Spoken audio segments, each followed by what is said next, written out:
Imagine AI doing your online buying for you. Well, it's the reality from this week.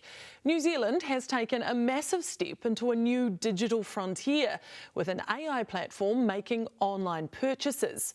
This might sound like something out of a science fiction film, but it marks the beginning of a major shift in how we shop from home. Joining me now to discuss the repercussions of this is Stuff Money editor Damien Venuto. Damien, what exactly took place this week? So basically what happened is that you had an executive from MasterCard make a fully AI purchase on an AI interface. Now, historically, what would happen is that you would use AI, you would talk to AI and essentially have that feedback loop, have a conversation with AI. This creates an additional step where you can actually buy through the AI platform. How exactly does it work? So it's taking the conversations that we currently have with AI when we ask it for a recommendation, but it's adding an additional layer that allows us to actually hit that purchase button within the interface. So what this means is that for the last 20 years, we've been Googling reviews, we've been Googling items, going to different sites. What we have now is that you don't actually have to visit those sites. You simply have an AI bot that you instruct that then goes off and does your bidding. So how much of a game changer is that? It is enormous, and it's enormous for two reasons. On the one side, it's enormous for consumers because what you're doing is you're making shopping that much easier. You're removing friction. Now, every time we've had that, people tend to spend more. So we've seen this when we went from cash to card, from card to PayWave, from PayWave to one-click buy. It has become easier to spend money.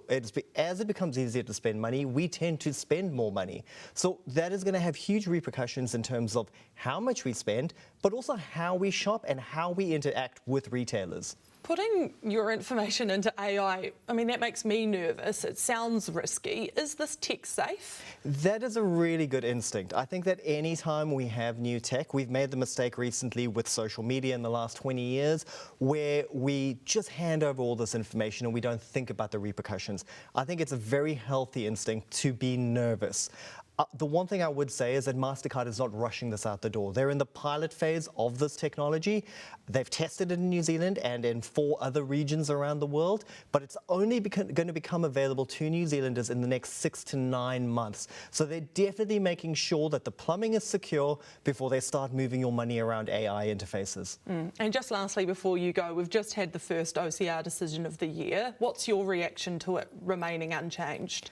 Well, the fact that it's remained unchanged was well within expectations. I don't think there was an economist who thought that they were going to hike it at this juncture, because the Reserve Bank is essentially doing 2 things at the same time.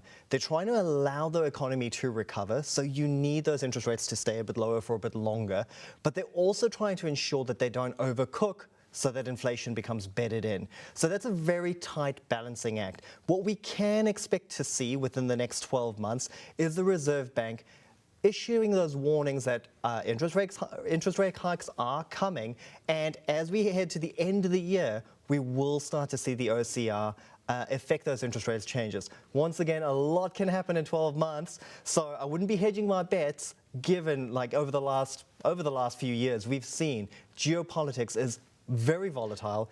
Anything can happen. Things change very quickly. Yes. Stuff Money editor Damien Venuto, thank you so much.